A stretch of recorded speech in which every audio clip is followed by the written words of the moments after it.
Hello, welcome to the Transparency. Come on in. 3 o'clock edition, so this is part 2. Let's go.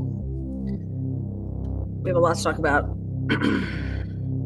Listen, folks, I know there's a history here. I'd like to get this hearing in today. You know, everybody needs to just focus on the relevant facts, okay? I know there's a history here.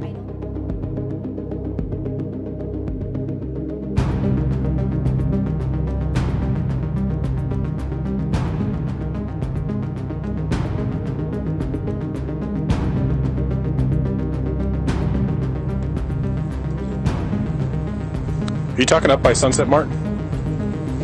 Up the hill by the gas station? Yeah. Okay. Why did you? You're back. Woo. Atlanta twice in one day. We're gonna make it 3 times.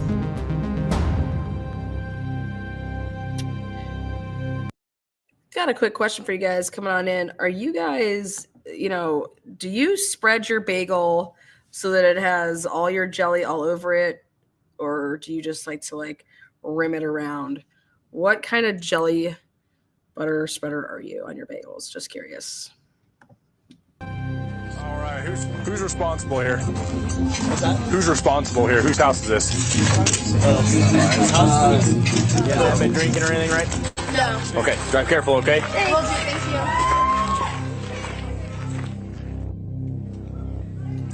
Jelly on a bagel. This is what the other group had, the rental. Oh, really? They just ditched it. Awesome. Yeah, those ones kept walking in the car. And the other one. It's truly for the win. I'll tell you what I like to do. Chili's for the win. Chili should sponsor my ass.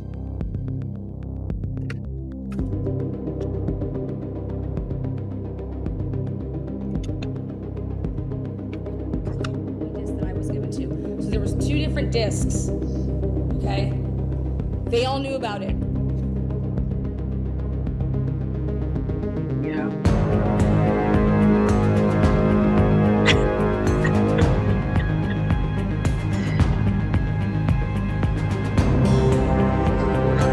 We're not here to talk about the alcohol stuff, okay? Okay, yeah. But this is the second noise complaint we've had here tonight within 2 hours. How are you? Good, how are you? Good. Is this your place? Yeah. Perfect. You know why we're here? I see noise. Noise, yeah. All right, guys, I'm here for a noise complaint as well. Come on in. My first noise complaint of the day. I like to just take my little squeeze tube and just go like this, right? Boom.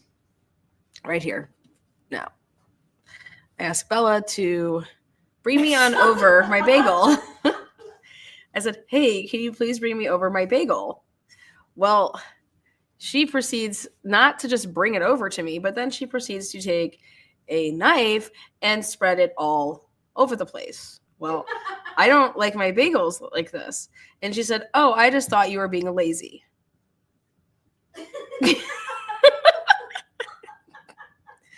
I said, no, I really don't like my bagels like that. Like, I'm going to need to make another one because I want no part of this right here. But she said, oh, I just thought you were being lazy. So I just spread it for you. I said, what? Lazy? They give you those squeeze tubes. You just go, it's perfect. Doesn't get anywhere. Well, ta-da. So, Balance. It's about balance. speaking of balance, it's all about balance, man. We're going to talk about Nick Balance, but this totally ruined my afternoon snack. Glad to be a part of it. So, Catch me on the flip side. well, oh, I thought you were just being lazy, so I spread it for you. Like, wait, what? Those lazy spreaders out there, you guys gotta watch out for them, man. I'm a spreader. All right, spread away, spread away. So now I will be donating this to whoever is hungry out there. Who And puts jelly is the question. Who that's puts jelly on a bagel without anything else? That's the question. so I can't even eat this now. Blah. I'm gonna have to donate it. Hey, Jax. He wouldn't eat this if I paid him. All right. Well, I guess we'll suck on a sucker or something.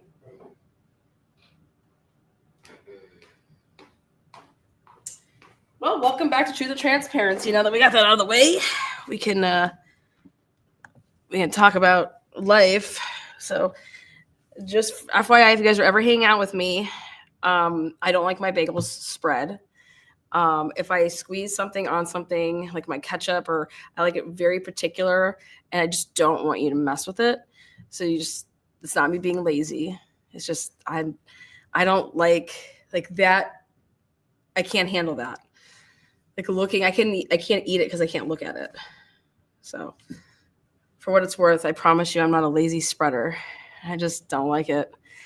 It gives me complex. All right. What else? Good to know. Well, welcome to we're going to be talking about Judge Hippler to the Hitler. So Payne, we left off. Payne did a detective move here, and he was like, I am going to yes, Ange, welcome. Drop her link in chat there. Ange is all over the Delphi case, but she says, note, not a lazy spreader. Exactly. There you go. So Detective Payne conducted a full-blown test to determine that the dog was likely outside while barking. So I was like, you know what? I want to do this test because I was in Idaho, and I said to myself, I got enough body cam here. I'm telling you, there's this dog that every time you walk past, this dog just starts barking like a crazy person. Okay. I hate the Delphi case. Don't watch any of my shit. Yeah, just watch her when she comes over here then. We'll have her on again. We like when she gets riled up. But I was like, I called this literally back. I can't even tell you how long ago I feel like now. It's got to be 2 years since January. When I started getting all that body cam, I'm like, dude, there's this dog that just barks. Like bark, bark, bark, bark.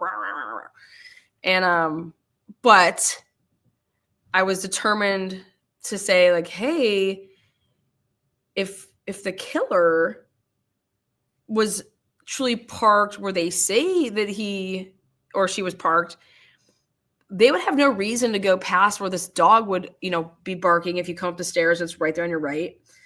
Like who passed that dog for that dog to bark? Or really who was this person really parked in a vehicle?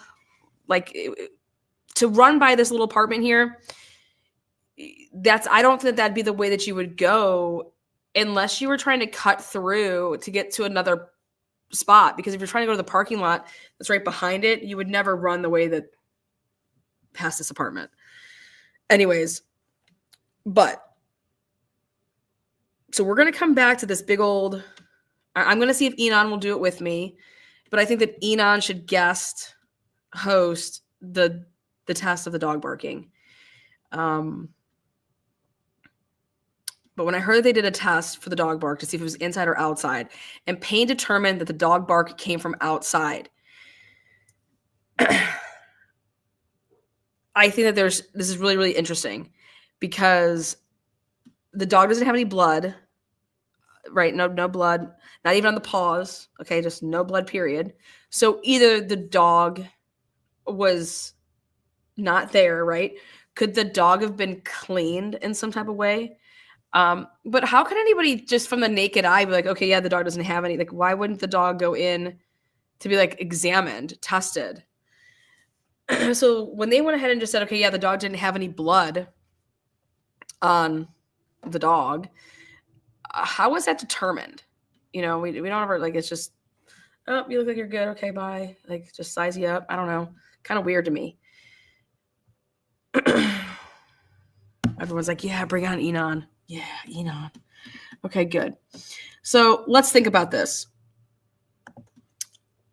we have 200 people in here, so that's pretty much how many detectives they had on this case. So welcome everybody to our debriefing session. We have this dog, and you guys, we have to determine, this dog belonged to Kaylee and Jack D. All these doors were open. We asked all the witnesses, like, did you have to plow, to go upstairs with the doors locked or anything? Like, no, they were open. We asked the first responders if anybody went upstairs. They said no. Okay, so when the first responders went upstairs, all the doors were open, and they have the bodies to the right and in Maddie's bedroom, and then to the left you have this dog that's just on the bed. And so they want us to think from 4:00 in the morning until noon that the dog has no blood, stayed in a bedroom, like laying on a bed as a 1-year-old puppy, but at some point went outside at 4:17, 4:20 in the morning as the killer's leaving, supposedly, and then barks for 30 straight minutes outside. Then, after the dog barks for 30 straight minutes outside, the dog then doesn't like run off and go gallivanting around town. This dog goes back inside doesn't go to any of the other roommates' rooms to try to get help, like by pawing on something, you know what I mean? Like, but just decides it's going to go back inside and go lay on the bed and not move for, I don't know, 7 hours, right? What about when like cell phones would have been ringing? Oh, but they're dead. Oh, none of them were still ringing? Okay. What about then when people started realizing what was going on? Like anybody screaming, like the dog wouldn't come out of like the bedroom. So I'm just saying, like, think about all of these things, right? So we're all detectives and we're sitting in a room and we're like, okay, oh, hey, the neighbors have this video. Let's listen to it. So we listened to it on the 18th of November.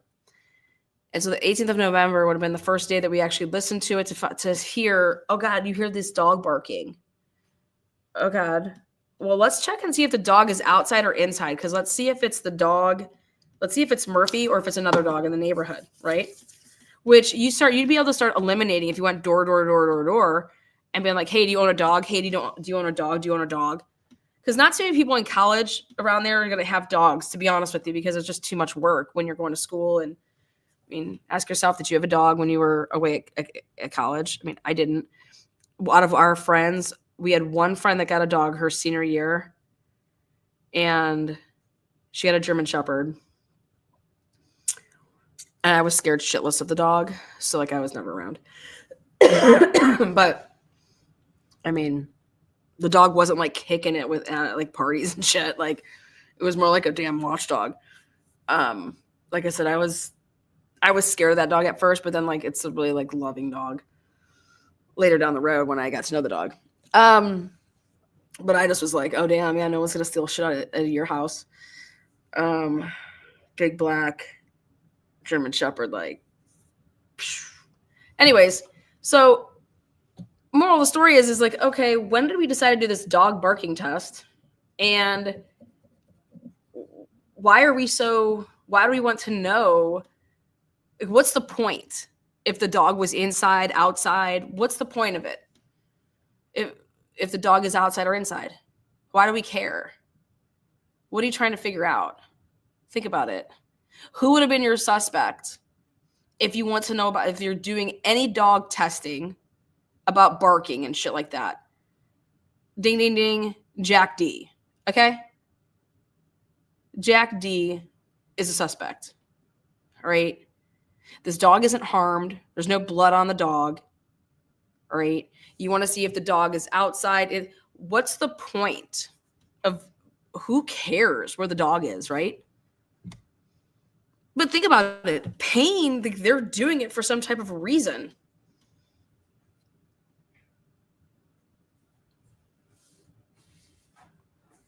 Now, while you guys think about that, now think about this. This is where it gets wild.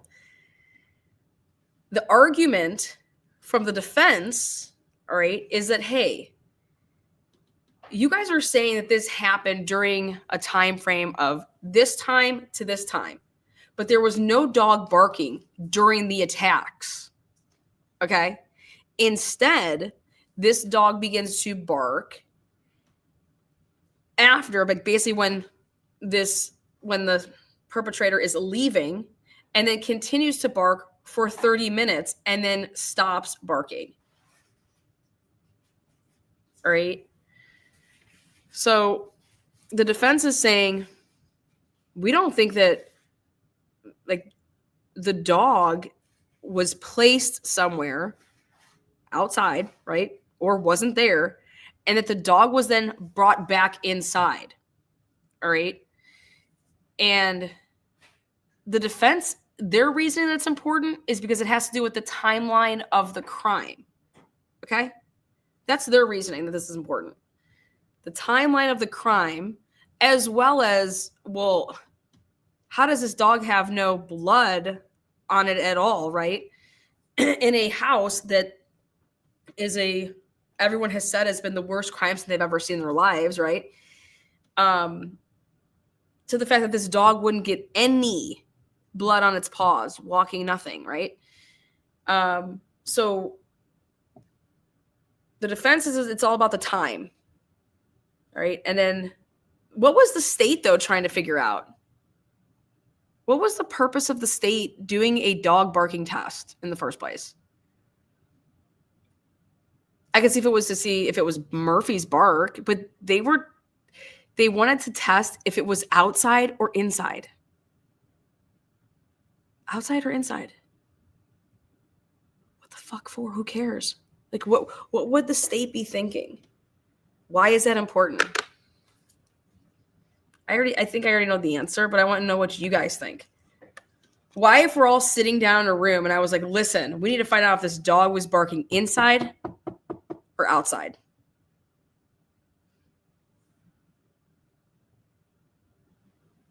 So let's go back to this. Defendant contends that Detective Payne failed to include 3 allegedly important pieces of information pertaining to the dog. Number 1, okay, that the dog heard on the security camera continued to bark for 30 minutes after the suspect left. Number 2, that the Detective Payne conducted a test to determine that the dog was likely outside while barking. And 3, that Murphy was found without any blood on him, even though the bedroom doors were open where the decedents were found.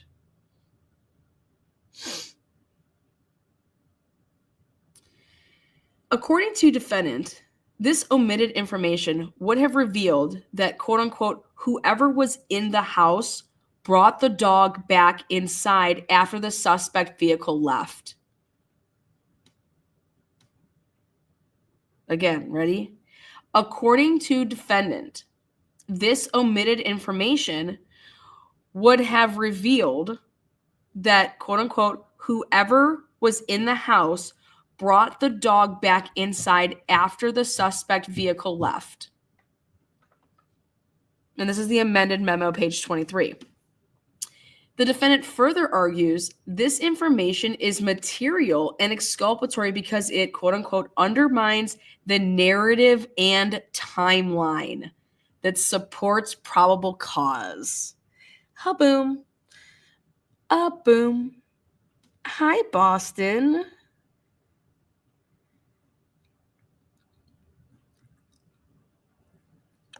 Boom. Now, I think that's a pretty big boom.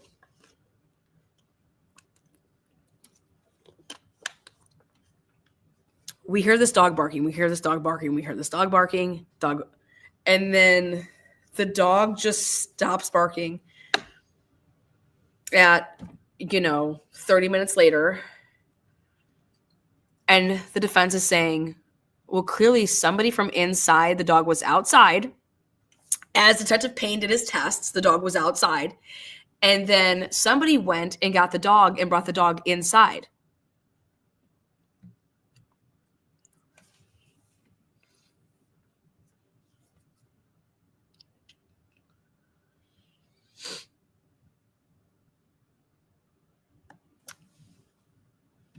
However, defendant's argument assumes, no, so it's okay for the state to assume their whole theory is assumption. But now, however, defendant's argument assumes without proof there were no doors left open in the home after the suspect left. This assumption is not only speculative, but contrary to evidence in his proffer that the sliding glass door to the residence, the same door toward which DM reportedly saw the suspect walk, was left open. Thus, if the dog heard barking was in fact Murphy, it could well have come back inside. Okay? Through the open door and gone into Kaylee's room on his own, where it evidently remained. Now, listen, you guys, I am sorry, but call me crazy. If Kaylee's door is open, Maddie's door is open, and you have a dog and somebody comes upstairs and starts stabbing people, you don't think that the dog, if it had a way, it's right across the like, boom, wouldn't go in there and go into that room and see what's going on? Because wouldn't the dog think that, I don't know, maybe somebody was playing or something? But the dog's not going to go in there and realize what the heck, what's going on? Hippler really is trying to say that this dog on its own managed to be in this house, just like all of these other people, and avoid contaminating the scene whatsoever.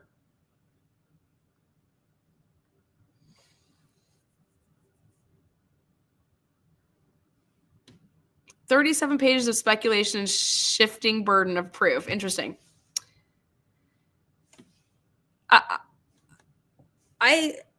You guys are a ton of dog people in here. You tell me if you think that that's crazy. I think that that's absolutely, now that's wishful thinking. If you think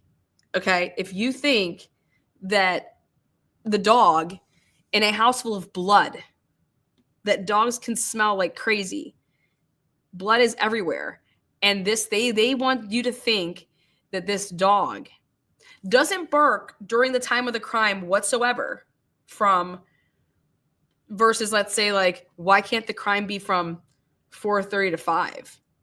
Okay. When the dog was barking, right? But that the crime is going on from this time to this time, and that the dog barks at 4:17 for 30 minutes. And Payne, before anything, he did a test on this. And I was like, why is he testing this? What is he doing? Because I first thought, okay, if he was testing to see if it was Murphy, okay, like listen to the bark and like ask Jack D, hey, is this Murphy's fucking bark? Okay. But the thing that immediately goes to my mind is that, dude, Jack D had to have been a hard ass suspect that you're trying to test, like, if this was inside or outside, or okay, here I'm gonna go put then. But for Hippler then to go ahead and just say, like, duh, the dog just was outside and was just wandering around barking, and then it came right back in the same door that was left open, and then it went back upstairs to Kaylee's room and just laid there on the bed.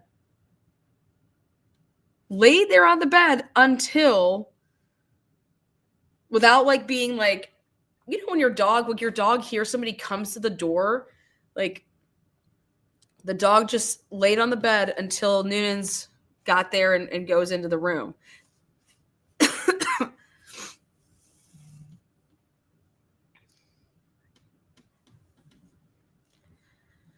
I don't know.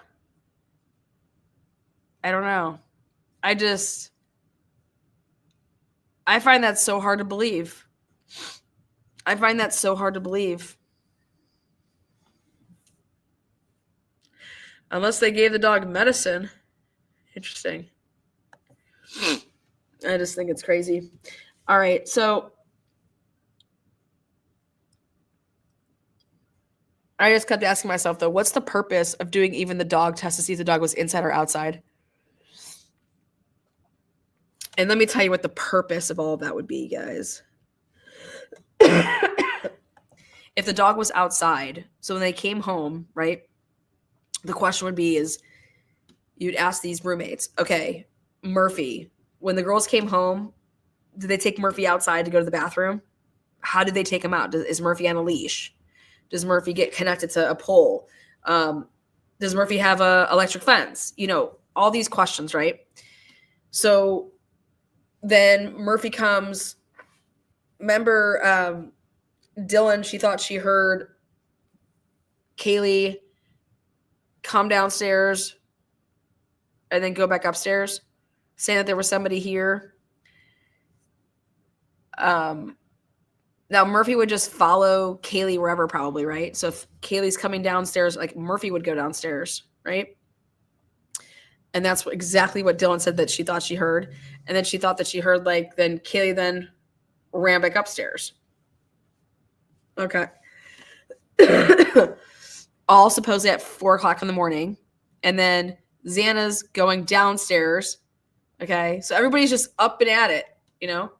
And then somebody's downstairs, Kayla or Xana's going downstairs to get her DoorDash. Then she's coming back upstairs. So all these people are doing all of this. Dylan supposedly is hearing this, right? And then poof, 4:07. Nobody would have been asleep. Okay. Nobody would have been asleep from the sounds of it, right? Except maybe Bethany, maybe Maddie. And then I don't know what Ethan's doing, but I believe it was food for two. So that'll be interesting. And then this person somehow managed to then at 4:07, 4:08, 4:09 to starts killing people. And then walks past Dylan with a vacuum and doesn't kill her. And then just goes out the side door. Then takes off all of his clothes to wrap everything up into a bag to then somehow wrap again in plastic. Oh, realizes I have this knife, but I came here with a sheath, but I don't have my sheath. But oh, who gives a fuck? Get into a car and then drives down somewhere and disposes all of this stuff. Okay. And a dog starts barking at 4:17. And Hippler says it sounds perfectly normal. There was a struggle at 4:17. The dog starts barking when the perpetrator is leaving.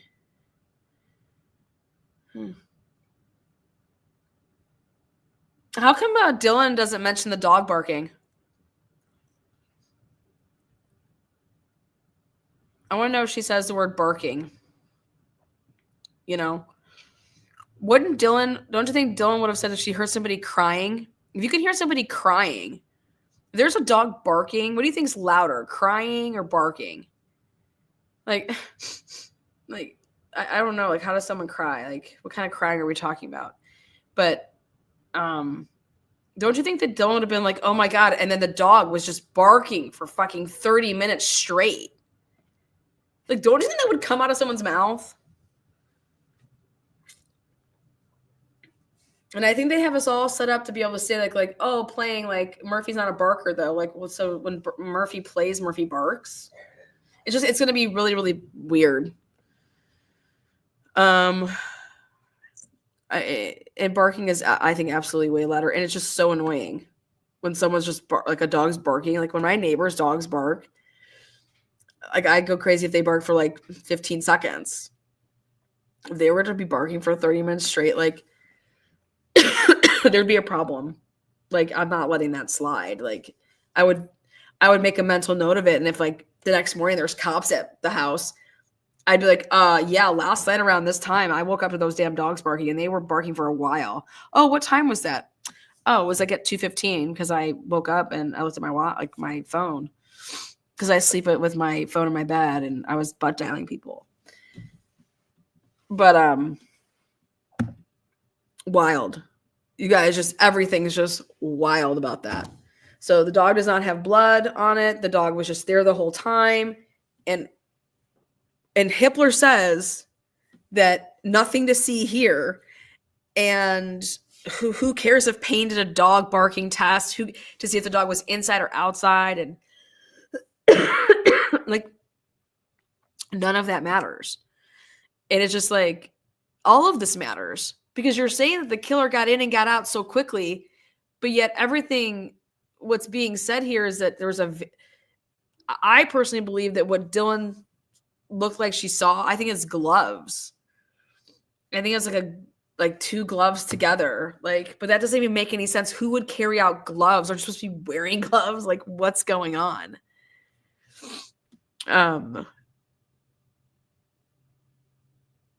Dylan said, yes. Dylan said that unbelievable. Absolutely unbelievable. I was in part 1 there that I read off, but who would just walk right past Dylan? You know? I don't know what to say, you guys. Like, but Hippler says there was nothing to see here. This is totally normal. This shouldn't have been left. This is all fodder for go ahead, cross-examine these people. This isn't why we should be having a Franks because of probable cause. This doesn't take away from any of that. And it's just like, dude, they just made up some fucking narrative. Like, what? Wild. Absolutely wild. Cell phone. Here we go. Defendant has not met his Franks burden on issue 7. Well, what's issue 7? The cell phone data. Now, issue 7 challenges the Exhibit A insofar as it discusses data from defendant's phone referenced as the 8458 phone in Exhibit A and conclusions drawn therefrom. He asserts that Exhibit A falsely implies defendant's location on the night of the murders based on improper speculation, misrepresentations, and omissions from 4 topics, basically. Topic 1 is the geofence return. Topic 2 is the timing of the second AT&T warrant. Topic 3 is the timing defendant's phone stopped reporting, and 4 is the cell tower coverage area. Defendant's proffer on each of these topics is insufficient to warrant a Franks hearing. Okay, we're going to talk about that. I have a lot to say. The geofence return. It was not false or misleading statement. Defendant first takes issue with Detective Payne's assertions regarding the geofence return.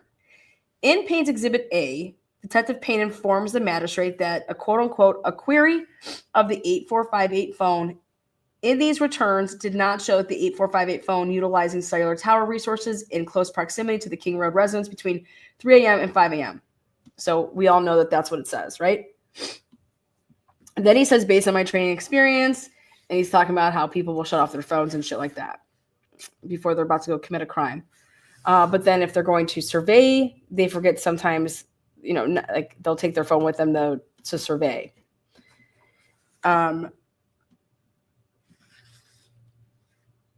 So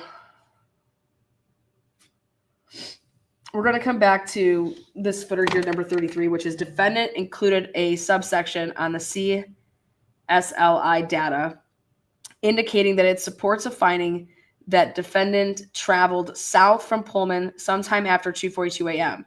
This appears to be duplicative of the section regarding the time defendant's phone stopped reporting to the network. And I think that that's not accurate, the way that he's just... We'll come back to it, though. Boy. Boy, oh boy.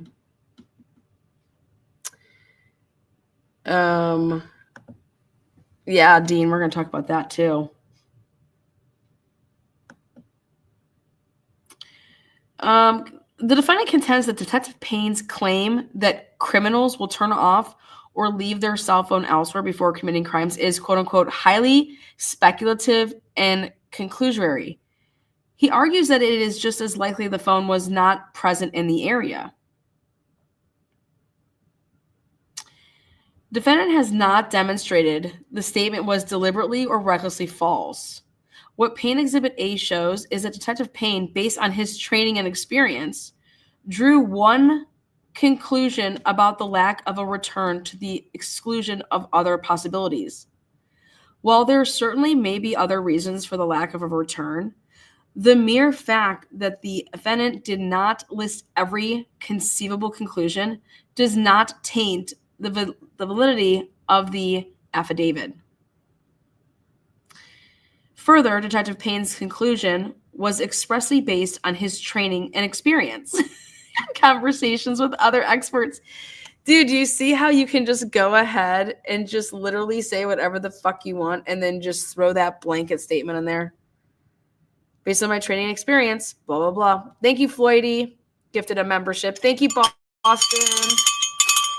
Gifted a membership. I love you guys. Like, fuck out of here, man.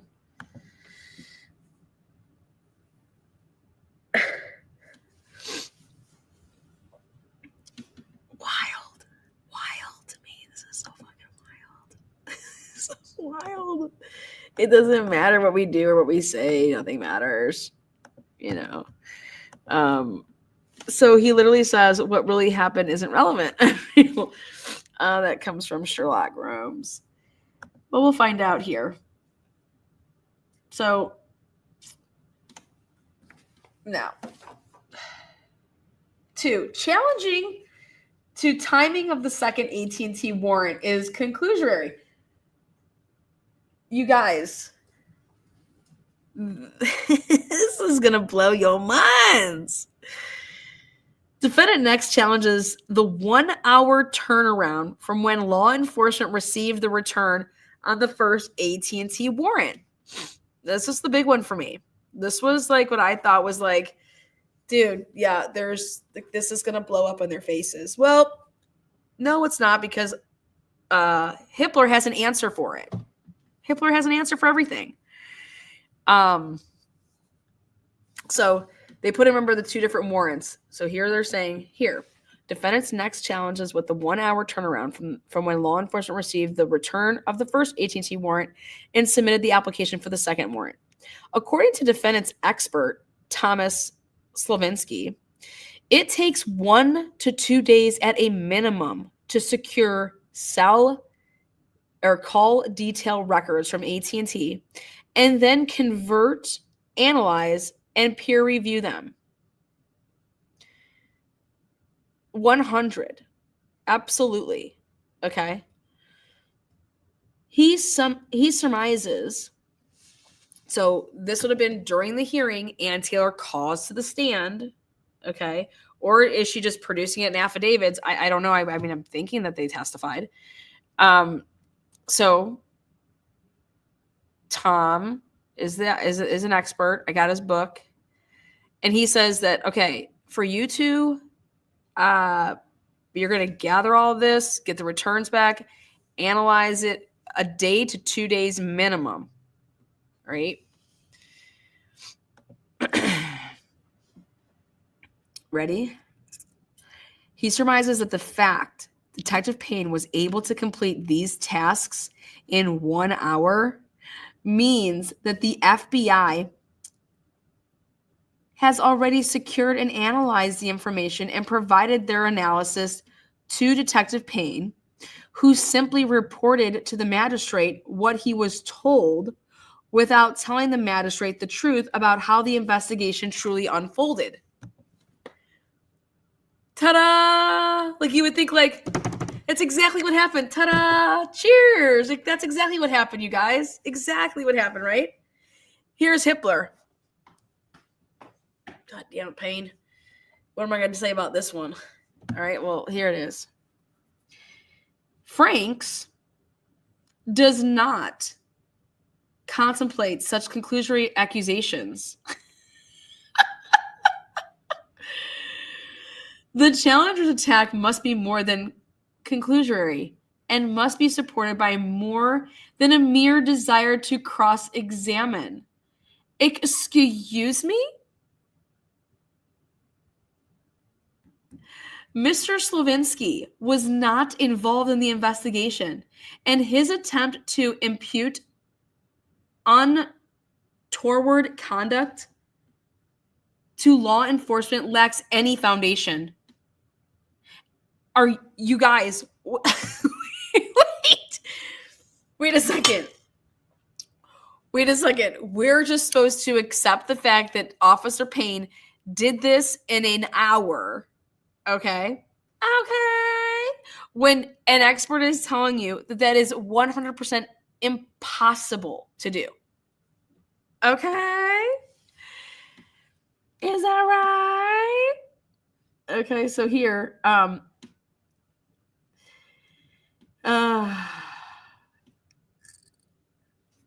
Mr. Slavinsky was not involved in the investigation, and his attempt to impute untoward conduct to law enforcement lacks any foundation. As Detective Payne testified at a prior hearing in this matter, he received the return from the first AT&T warrant and immediately turned the material over to FBI agent Balance to begin deciphering it. Oh my God. Yeah, exactly. To begin deciphering it. And then within an hour, they're going and getting this other. Did you not know what this means? This 1 hour? You know what this means? Like, look at what Hippler is doing here. This is unbelievable. As Detective Payne testified at a prior hearing in this matter, he received a return from the first AT&T warrant and immediately turned that material over to FBI agent Balance to begin deciphering it, while Detective Payne started on the second search warrant application.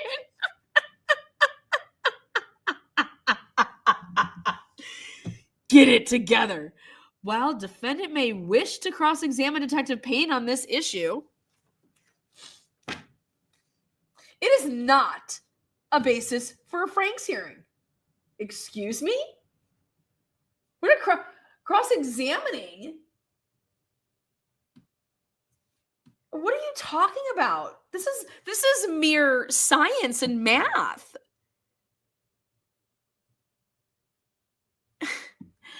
Further, even if the FBI had already secured the records prior to receiving the return on the first AT&T warrant, defendant has not shown how the inclusion of this information in Exhibit A would have negated probable cause. And this is where I was, I had to reprint this. I ripped this up.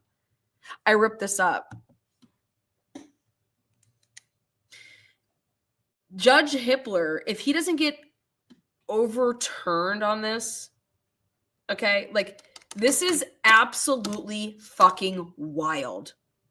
Okay. And I want somebody out there to tell me that I am absolutely fucking wrong. And I will say, okay, thank you. Please show me. This has to do with a timeline of events of when you are doing things and going and obtaining things and how you did it. If you're lying to the courts, and he's trying to say, Hippler's over here saying, ready?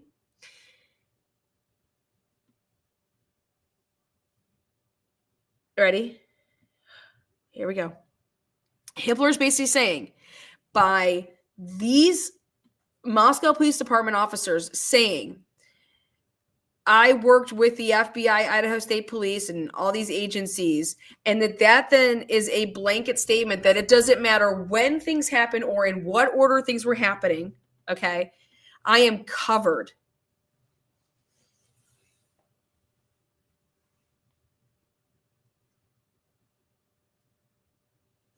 Okay. Okay.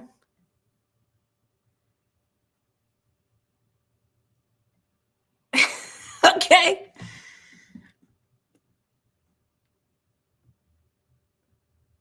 Then I just have a question. Why didn't they just, if Hippler's over here saying, you guys, none of this matters. I have no idea why they just didn't tell us anyways, because it would have just given more probable cause. Okay? Then ask yourselves, then why aren't they? then why aren't they? This judge basically said, if they would have just added all this stuff in, all it does is bolster the probable cause. Okay. Well, then why aren't you asking them? Why aren't they just saying how they truly got to something? Well, because we don't have to say everything. We don't have to say everything. No, but you have to make it make sense. Like, you have to make it make sense.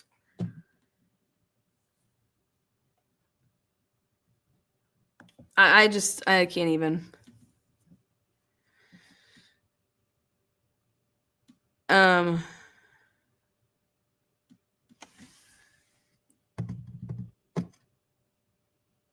Defendant.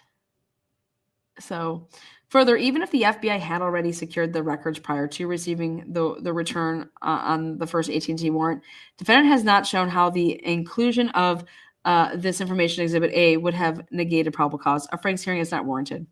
Moving on. Number 3, defendant has not shown the alleged misstatement regarding when defendant's phone stopped reporting was intentionally false or exculpatory. You guys, he goes with Ashley Jennings.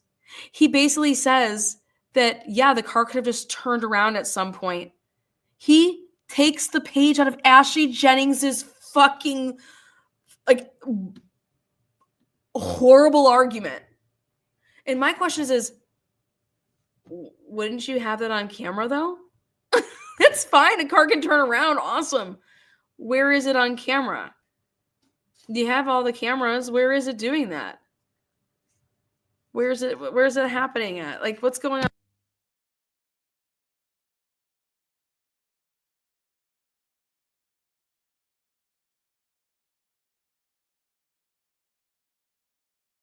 I mean, I'm just screaming over here. They don't have to make it make sense to us. This will not be broken down and spoon-fed to the knuckle-dragging public. Large. You guys, this is dirty. But fuck all that. If I was living in Idaho paying tax dollars to go to this shit, no way. No way. So he says the defendant next asserts that Detective Payne misrepresented the time defendant's cell phone stopped reporting to the network to imply that defendant was traveling toward Moscow between 2:47 a.m. and 2:54 a.m. when he was not. On this point, defendant relies foremost on the affidavit of his expert, same dude, okay? And he relies on his expert, who states,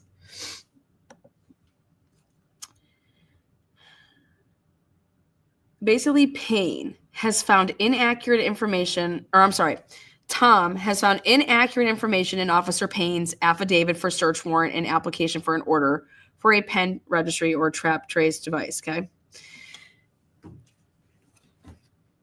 Payne makes a false statement in his affidavit. Payne states in his affidavit that, quote unquote, at approximately 2:47 a.m., the 8458 phone stops reporting to the network.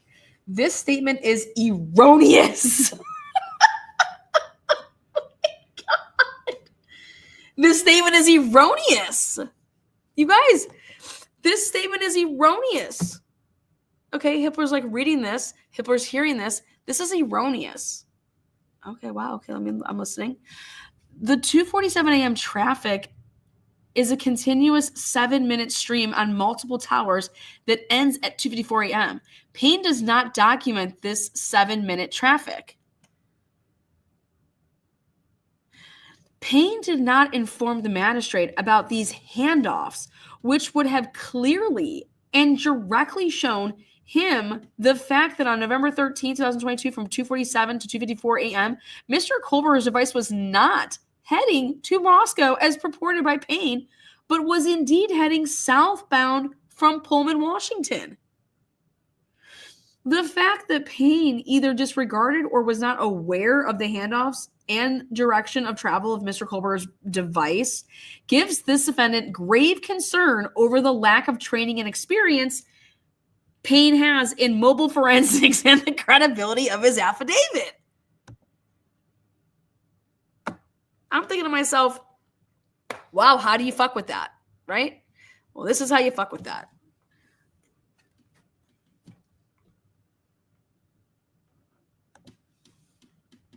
Really? Here we go. Defendant's other cellular expert, Cy Ray, likewise contends he has reviewed multiple search warrant affidavits prepared by Detective Payne, and his statement that defendant's cell phone stopped reporting to the network at 2:47 a.m. is blatantly false. Oh my God. So this guy is saying erroneous. Ray said this is blatantly false. This is blatantly false. Okay. And not supported by the AT&T data. Like, dude, it's false and it's not supported, right? I'm like, okay, where are we going with this? Like, I'm all about, like, how is Hitler going to get around this? That's all I care about is how is Hitler going to get around this? And here he goes. Here he is off to the races. Here's Hitler coming up the rail. In addition to these two expert affidavits, defendant includes in his proffer that AT&T call detail records, CDRs, that purportedly reveal that the actual time the phone stopped reporting to the network was 2:54 a.m. Now, as an initial matter, defendant has not provided the search warrant affidavit identified by Mr. Slavinsky with his proffer.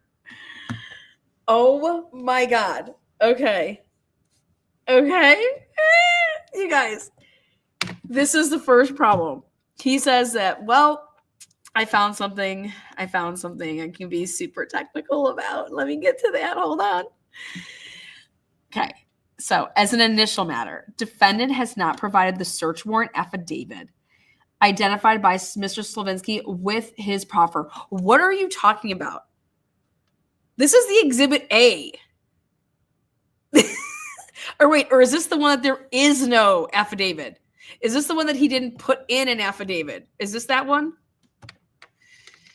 The only search warrant affidavit authored by Detective Payne that defendant has provided with his proffer is Payne Exhibit A. Because that's the only one. Which one do you think that we're referring to? What do you mean? That's the Exhibit A. That's the one that he used. Oh, wait, for the pen, trap, and trace? I don't think he didn't provide one of those. Remember, you guys? Which is dated December 29th, 2022, and accompanied an application for a warrant for defendant's arrest. Okay, so, wait, do you hear Hitler calling him, like, you guys, this is crazy. Hitler's like, well, wait a second. You guys didn't provide me with the affidavit that you're saying that he used on December 23rd. It's like, wait, wasn't that the big problem? Is that he didn't attach an affidavit? And aren't you sitting here saying that Exhibit A has just always been this working document? And so now Hitler wants to turn it and say, wait a second, he never supplied an affidavit, so I have no idea what he said to get this one. Are you fucking kidding me, dude? Who does this fucking bastard think he is? Did you just see what he just pulled there?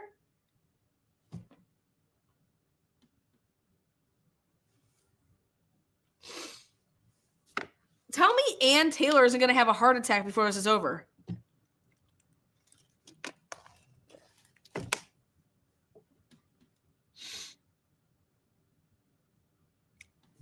The court cannot consider the effect the alleged misstatement would have on probable cause without the correct affidavit before it. There is no affidavit for it. This is what they were arguing. Do you guys remember?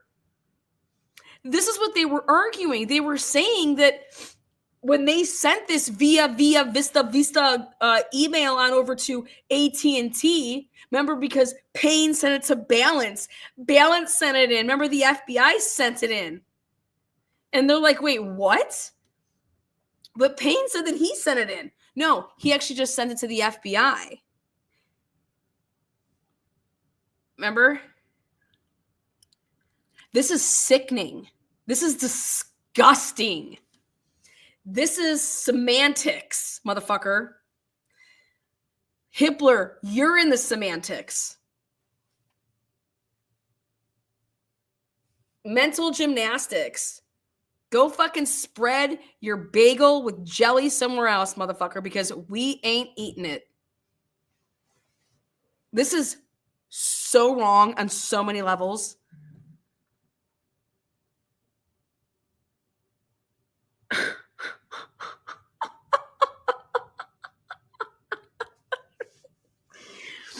I about died when I read this. I said, he is really not saying what I think he's saying. Hitler doesn't get it. And I understand somebody needs to help out Grandpa. Okay? Because Hitler's already thinking, what's my comeback going to be versus listening. Listen, mofo. Listen. Listen. He's not listening. He's not listening at all. And he reminds me of, what's his name? That actor. Oh, God. Oh. He's got the hair all around the outside. Oh, what is it? It'll come to me. You guys should know. Say some actors in chat. God,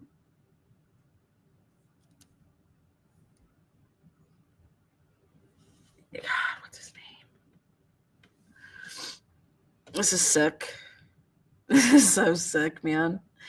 They're like, you didn't Johnny Depp, I'm dead. No. It's is it Ed Harris? Not Ed Harris. It's that other.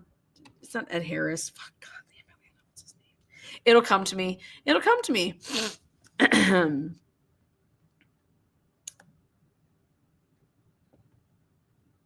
He was in oh, for fuck's sake. Never mind. Let's forget it. Yes, Robert Duvall. There it is. Yes.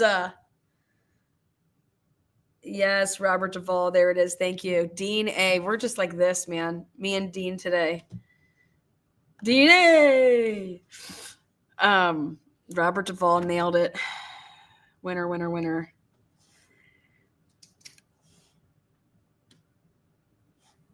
So,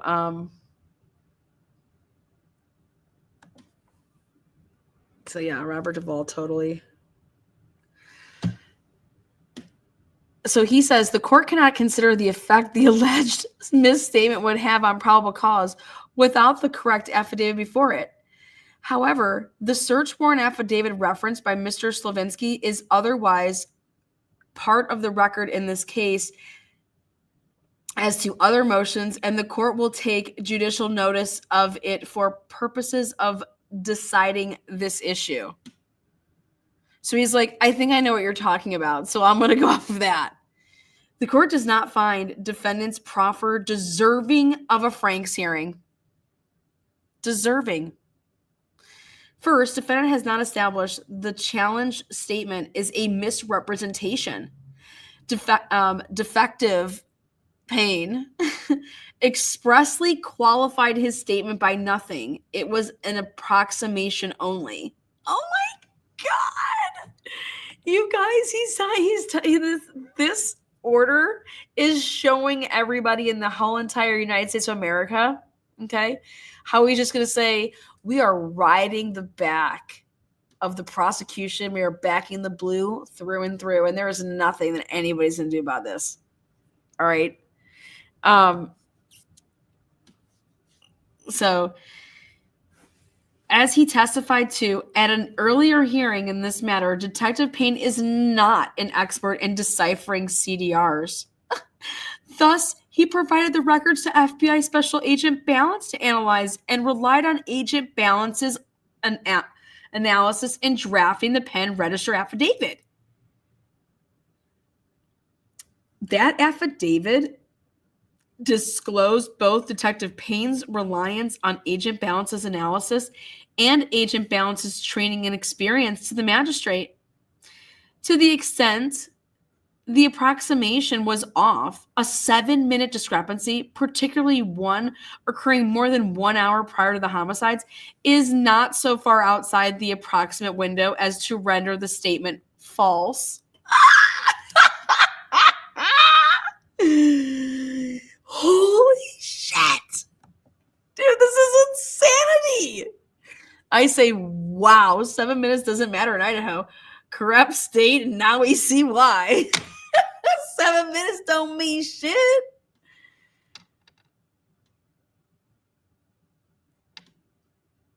I don't even know what to say. That's why they're like, the murder happened 9 minutes, 7 minutes. Yeah, I just went in there. Like, this is insane. It gets better. I keep saying it gets better because it does.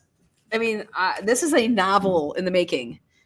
Further, even if the statement could be characterized as false, the defendant has not shown it was deliberate, like it was not intentionally or recklessly so. Okay?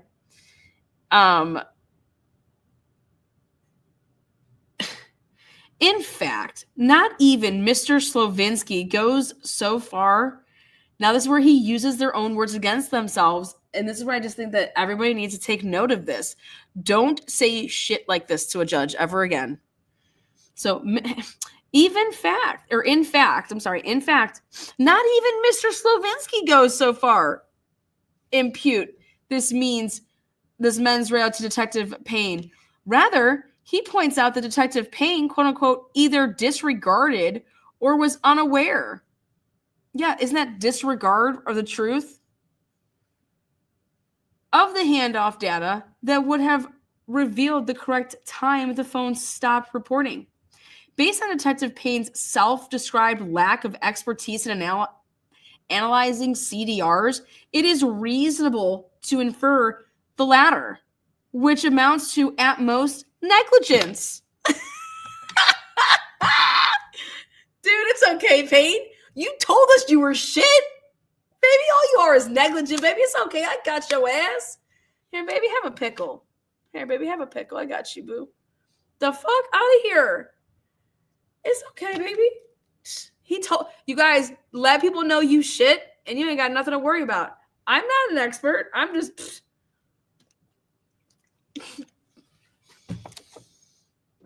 wild. Why is he doing it? But I thought that Nick Balance did it. So he's not relying. He's just writing it up based on Nick Balance's shit. So why are you now saying that it's on Payne? It's not on Payne. Nick Balance did it, you fucking idiot. You just told us Nick Balance did it and all these other words that you want to use. Now, if the goose isn't good for the gander, the gander's not good for the goose. Oh, but wait, right here. Nope. Payne's an idiot, so it's okay. This is the most unbelievable pile of shit I've ever read. And anybody that believes this shit is a bigger pile of shit.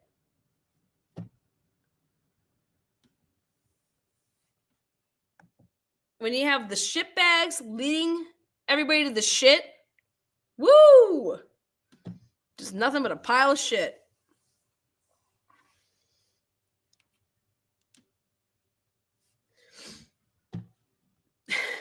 Unbelievable. At most, and negligence. Further. Detective Payne, you guys, relied on Agent Balance to decipher the CDRs, which he is entitled to do so in executing probable cause affidavits. So that they shouldn't be wrong. Right? Then what is this? What world am I living in? What's going on? He just said, wait, so now it's not okay? I don't understand. I don't understand what's going on. I need to take more meds. This shit doesn't make any sense. Finally, it has happened. Me? Finally, defendant has not shown Detective Payne's mistake in identifying the quote-unquote handoff data to be exculpatory. Oh, shit. Wait. It's like, wait, what? Finally, defendant has not shown Detective Payne's mistake. No, it's all of their mistake. We're not saying that it's Payne's mistake. That's the whole thing is once he says group think, it's like, no, this is all of your guys' mistake. Okay. Y'all did it together, right? So, but when there is a mistake, then you can just go and blame it on the person that's not, hey, it's on him. He's the actual one that signed this. So, and he wasn't the one that's really certified. So, Get out of town. Dude, no wonder our country's in shambles. This is fucking unbelievable. This thought process is typical from a judge, man. Get the fuck up out of here, man. Kiss my fucking white ass ball. No fucking way. This is so unbelievable. I can't even put me on speakerphone in your guys' offices. Whoever is, what is going on? This insanity. I cannot believe this.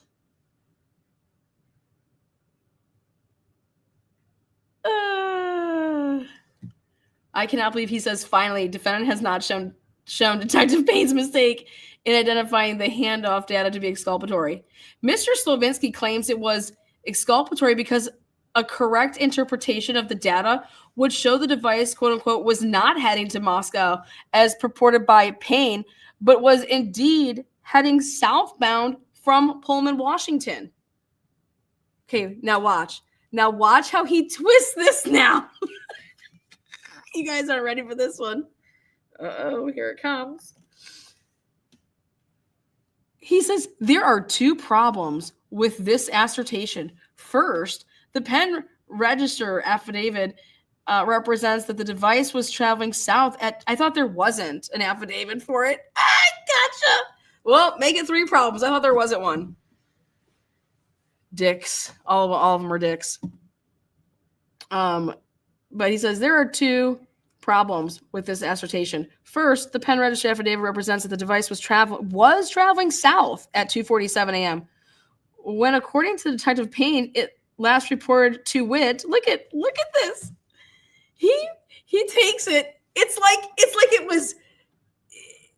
Hitler is figuring out a way to get these bastards out of it, and he's doing a hell of a job, man. He's like, God, what slop festival you gotta send me down this week? These slop tarts. Right there, he takes this clip and he's like, he says right here that Payne says at 8458 phone, leaving the Kohlberger residence and traveling south through Pullman. No, it was traveling from his apartment is what they were trying to say. Not out of Pullman to head south, okay? But this is what he does. He's like, he says it right here. He says it was going south. This is what he says. This is insanity, you guys. I can't. He's like, okay. Yeah, misleading by putting that in there. Only for you to come back up in here. I mean, can you believe this stuff?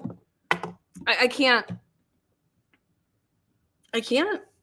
Blech. I mean, just face it. Either play the game or you're just going to get totally ass fucked. Just be prepared. That's all I see in everybody's grave future. You know, when you can just have somebody, thank you so much, Penny, for the Atlanta giggles. I mean, this is straight up embarrassing. You know, I'm a United States citizen, and I'm proud of you to be a United States citizen. I am not proud of this shit. I'm not proud of that you can twist things, okay? There should be no twisting for the truth. It should just be what it is. And all I see here is just a bunch of twisting bullshit. Somebody decided to take a pile of shit and twist it. Okay? And I want you to eat your own fucking pile of shit. I feel so bad for the people that I love in Idaho. They don't deserve this shit. This is embarrassing. I'm not even claiming Idaho as a state right now. God damn it. When you piss off Lana, you piss her off. Heather Fitzgerald says, after the transparency, it is flat out beyond offensive to some people's intelligence for him to talk the way he has in that order. Yeah, it's damn. I need a motion for a leave to put this shit up to the higher courts. This is embarrassing. This is disgusting. And for this man to write 36 pages of crap, I mean, he has an answer for everything that they did. I mean, everything. You're going to tell me that the defense didn't land anything? They didn't make any mistakes, huh, Hippler? None that are deserving of Franks, damn it. Okay. Any mistakes that they did make, it's just what? It's not even a mistake. They made no mistakes here. Okay.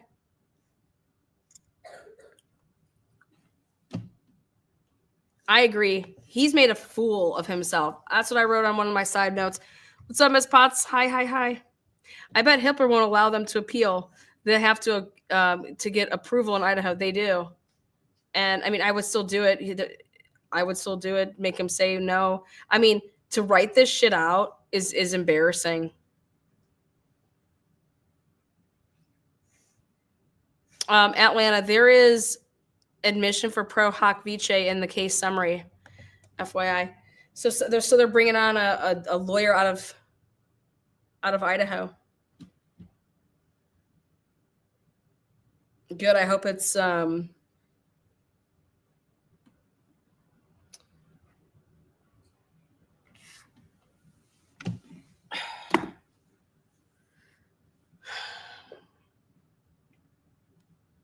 I hope it's some eye candy. Fuck. This is going to be 3 months worth of watching pure shit. I just hope it's eye candy. There you guys go. I said it for y'all. When is the next hearing? Who gives a shit, Wayne?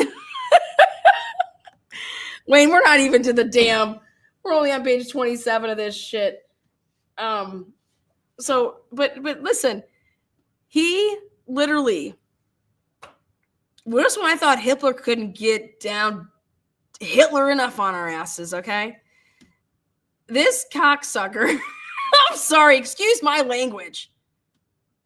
This beautiful judge, all right, has the nerve to literally ride the coattails of Ashley Jennings off into the sea, off into the sunset. There he goes, riding her back. You know, let me just get on. And he has the nerve to literally say this right here. Thus, because the exculpatory information identified by Mr. Slovinsky appears to have been represented in the affidavit, the court is at a loss as to how a correct statement of the time the phone stopped reporting to the network would affect probable cause. You guys, he's like, we're at a loss here. It says that it was traveling south through Poland.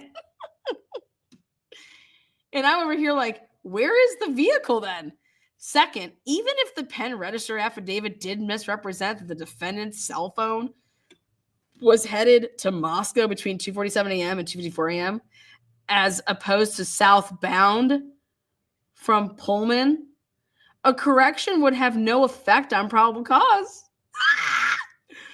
Traveling southbound from Pullman at 2:54 a.m., more than an hour prior to the homicides, does not disprove that the defendant could have driven to Moscow after 2:54 a.m. Oh my God! Ashley Jennings says this. Oh my God! They act like the car just couldn't have turned around. I died. I'm like, you're right, but you'd have it on camera. You know what I mean? You'd have this on camera, so you have all these cameras. Let's see this whole you turn it and just head back and here I go off to kill. You know what? Hitler says, guess what? I don't give a shit if they lied because that motherfucker still had plenty of time to get his ass to go kill people. That's basically what he just wrote in there. I don't care. If they told us that he was going southbound, south, north, who gives a shit, Lana? I don't care. Because there's plenty of time for him to turn that fucking white sedan around and take his vacuum and take his gloves and his sheath and his knife and go kill people.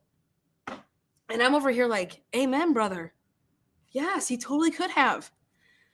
But we live in 2025 and this happened in 2022 and we have all these cameras and we have all this technology, and you would think that we would just see this car just, I don't know, doing donuts on 270 or some shit.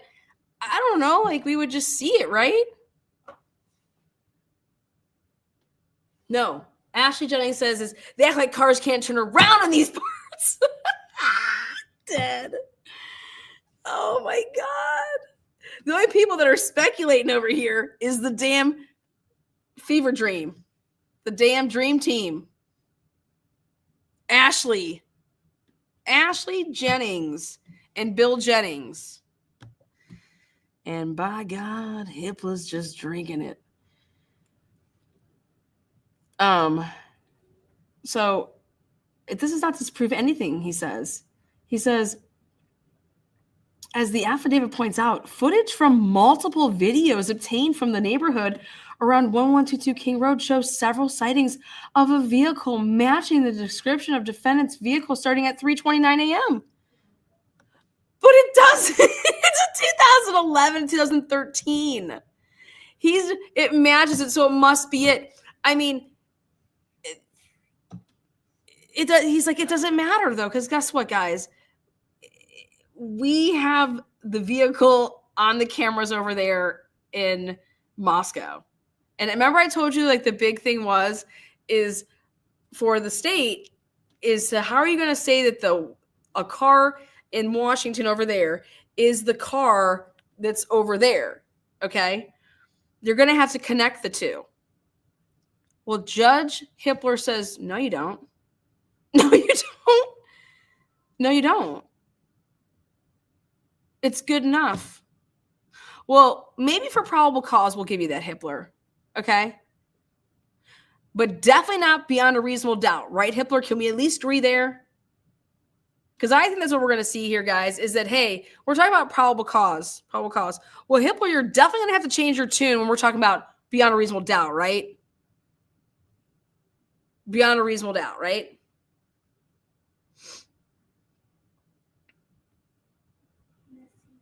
So, and I'm over here just like, well, where is this vehicle then? If Hippler's just doing donuts, man, right? So I'm still going to give Hippler the benefit of the doubt right now. And I'm going to say, I think this is a bunch of bullshit that you wrote up, but you really think you're going to bullshit the world on what beyond a reasonable doubt is?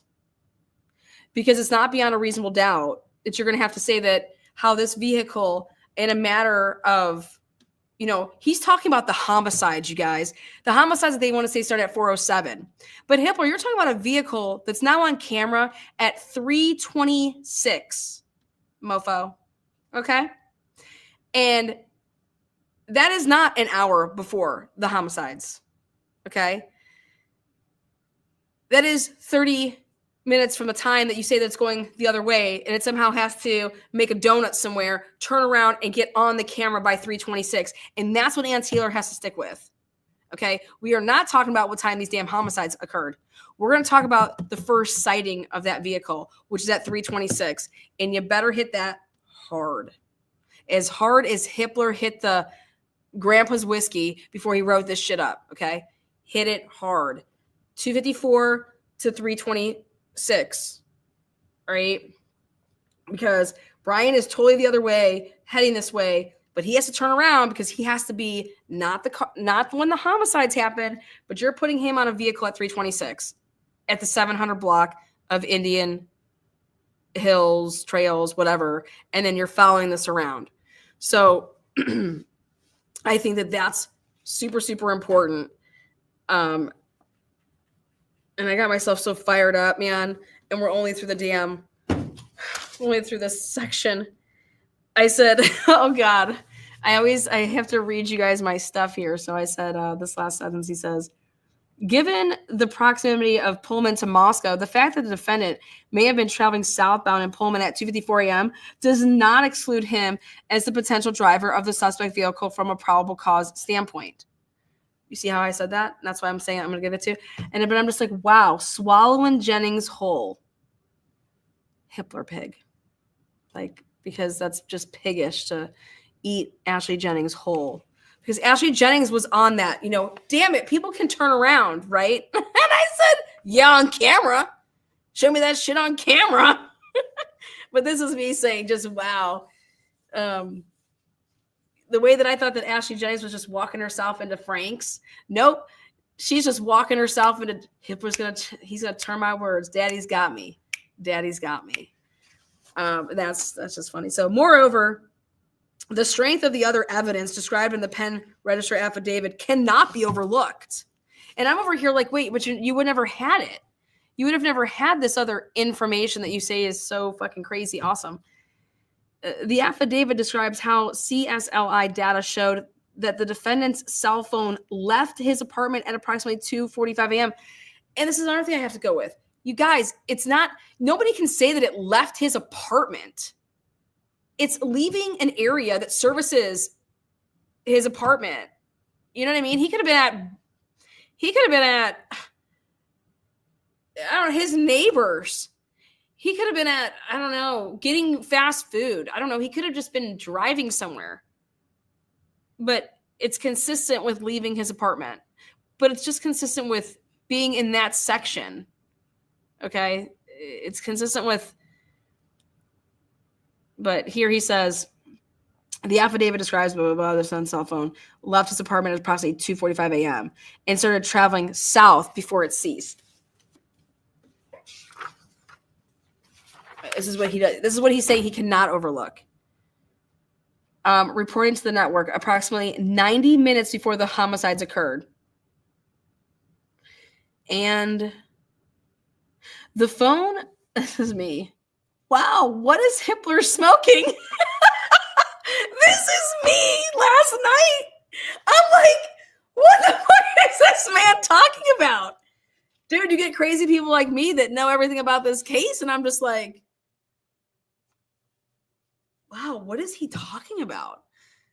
I want to know. Like, what is he talking about? The phone then started reporting to the network again approximately 90 minutes after the homicides occur. Okay? At which time it was traveling south on Highway 95, just south of Moscow, before looping back north into Pullman via highway. I'm like, wait a second. This is what the defense is saying did not happen. Okay? That's why I'm just like, he is reading this shit verbatim. From what this could not have been. Ann Taylor is not going to get up there and oral argue and say that, but hey, you know what? He's right. He's right that somehow he just ends up in Blaine. You think that was Ann Taylor's argument? There's no way that was Ann Taylor's argument. Otherwise, she should not be arguing. Okay? So let's ask ourselves this. You think Ann Taylor got up and was like, yo, Hitler, I don't know what the hell's going on here, but I disagree with everything except for the fact that Payne got it right. My client wasn't Blaine making donuts over there. Get the fuck out of here. Get out of here. That's not the case. This is what he says, though. Consistent with the CSLI, surveillance cameras from the Pullman area showed a white Honda Elantra, consistent with the defendant's vehicle, returning to the area of the defendant's apartment at 5:25 a.m. As Detective Payne pointed out, individuals commonly turn off their phones prior to committing a crime to avoid alerting law enforcement of their presence near a crime scene. The obvious inference is that the defendant turned off his cell phone to avoid detection until he was clear of the crime scene. Dead ass, full ass, all up in that ass. And I said, that's when I had to stop. I said, wow.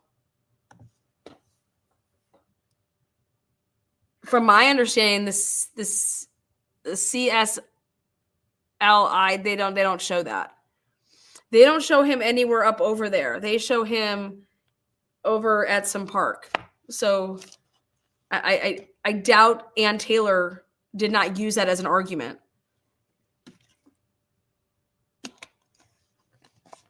So I can't wait till they release. I want to hear this. You know, Andrea says that is not true at all. I don't know who to believe anymore, but by God, Idaho, you are in shambles. All the best people up in this chat, you know, it's a hoedown party. It's happy hour, baby. What we sipping on?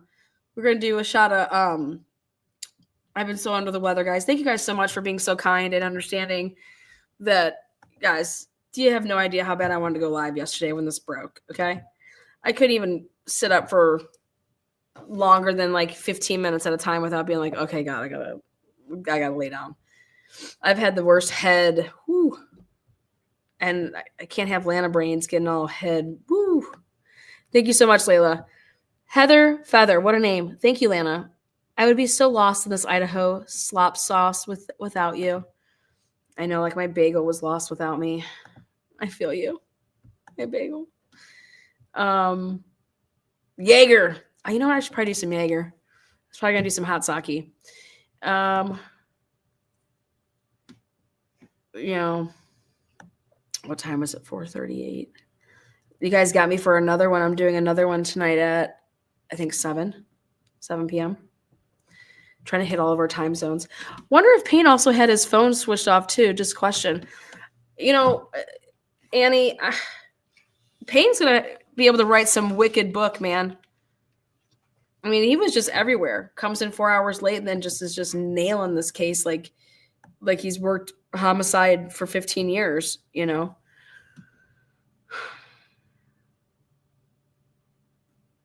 Heather Fitzgerald, thank you for being here as well. Hippler's own arguments against Ann's issues actually argue against his other arguments in the document. He's big on talking totality, but fails to actually lead with example. I said that earlier. It's just so hard to read this. But I'm telling you guys, there are huge nuggets in here. And we're going to be breaking this down for like the next week.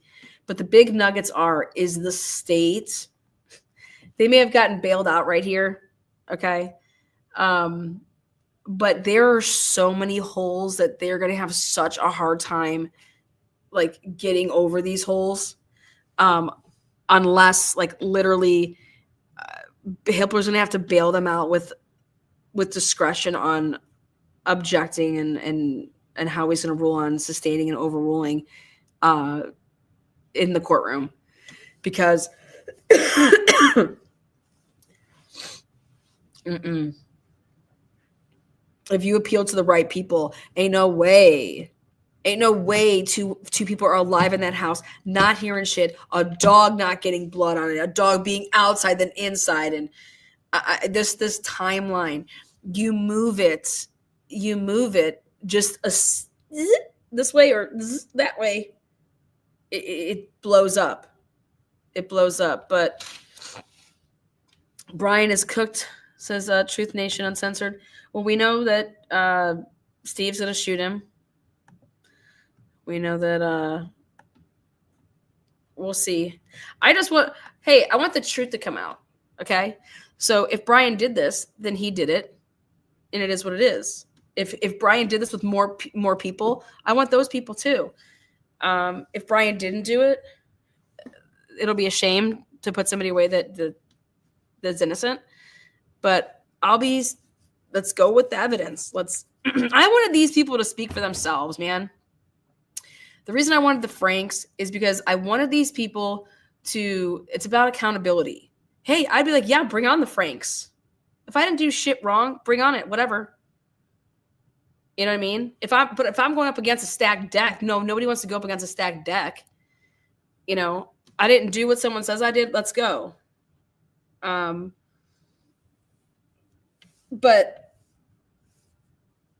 so have it. If there's nothing If they didn't do anything wrong and this is all like up and on the up and up. Woo.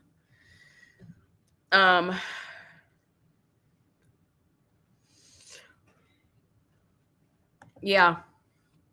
Hitler will be awful at trial for the defense, says Heather. He is straight up hostile to Anne. Yeah, can I would like to treat the judge as a hostile witness.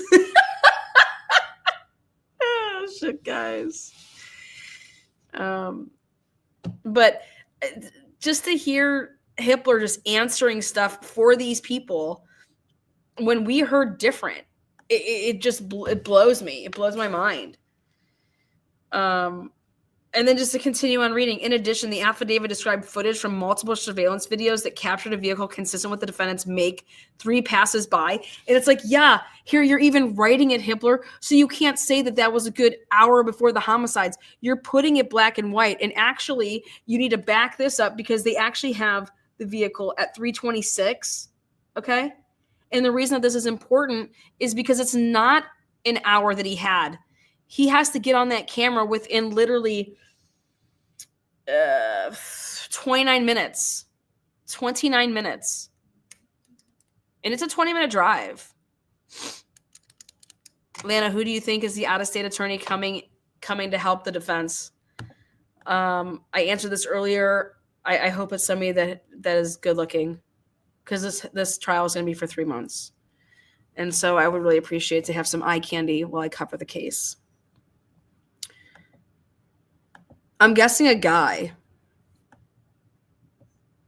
What do you think? I'm guessing a guy.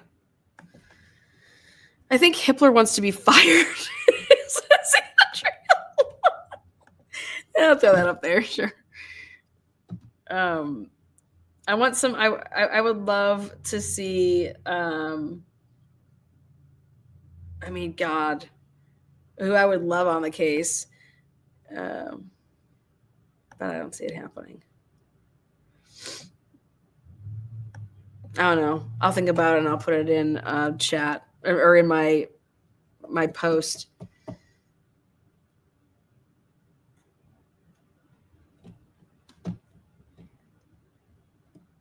You need to have a serious shark on cross-examination. You need somebody that, I don't know. You need a whip. So hopefully they bring in Rocky Balboa.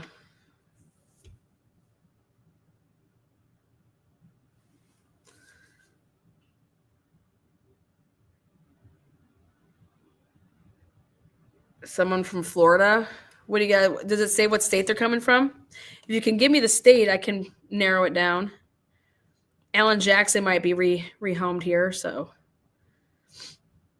Bella doesn't want me to be saying that out loud. We need a well-chosen jury.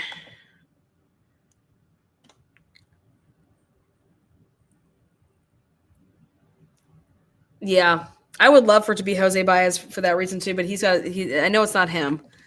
I know it's not him, guys. He's got a huge case in Shanna Gardner. They're going to trial around the same time, October. Yeah, no. It's going to be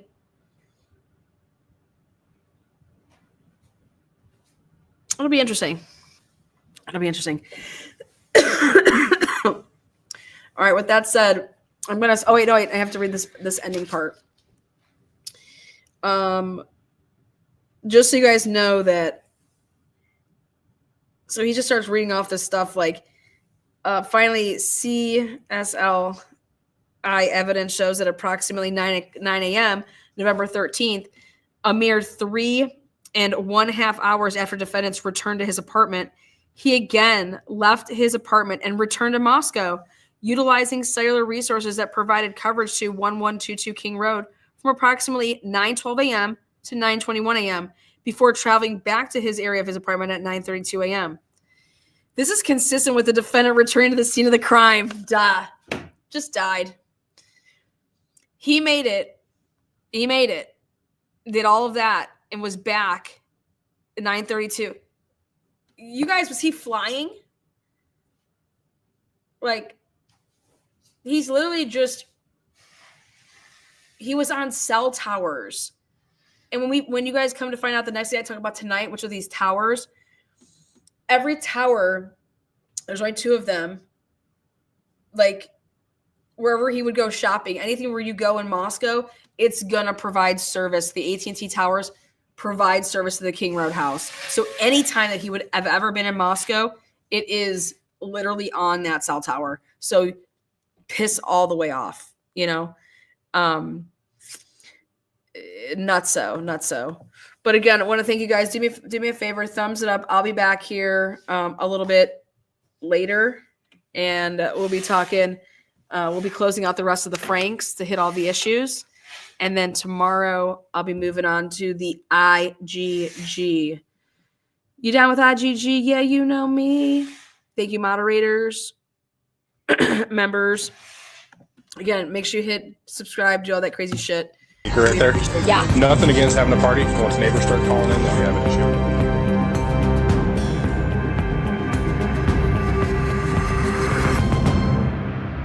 Like brains, and like if you need a lot of brains, you're gonna be in trouble.